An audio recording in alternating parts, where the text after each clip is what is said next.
তো এই মুহূর্তে অবস্থানটা হচ্ছে, এটা হচ্ছে এমন একটা জায়গা, এটা আপনার অ্যামাজন জঙ্গলে এমন একটা জায়গা যেখানে কেউ আসে না। তো দেখেন আশেপাশে কোনো বাড়িঘর নেই, চারদিকে শুধু জঙ্গল আর জঙ্গল। তো উপরে একটা পাখির বাসা দেখা যাচ্ছে, তো আমরা সেই পাখির বাসা উঠবো।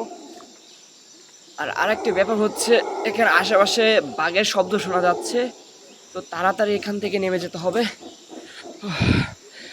খুবই ভয়ানক একটা শব্দ, তো যত তাড়াতাড়ি সম্ভব এখান থেকে নেমে যাই। সো প্রচুর কষ্ট। তো এর ভিতর থেকে ব্রাজিলের যেই বর্ডার গার্ড ছিল, অ্যামাজনের জঙ্গলের সামনে দিয়ে আপনার ব্রাজিলের সেনাবাহিনীরা তারা এগুলো পাহারা দেয়। তো সেখান থেকে আমি খুব ইজিভাবে ঢুকে যাব। তো দেখতে থাকেন। তো আপাতত ফোনে চার্জ শেষ। তো পার্ট 2 এর জন্য অবশ্যই আপনারা কমেন্ট করবেন কিভাবে আমি অ্যামাজনের জঙ্গল থেকে আপনার ব্রাজিলে প্রবেশ করে সেখান থেকে আমেরিকা যাব। তো সবাই ভালো থাকবেন, আল্লাহ হাফেজ।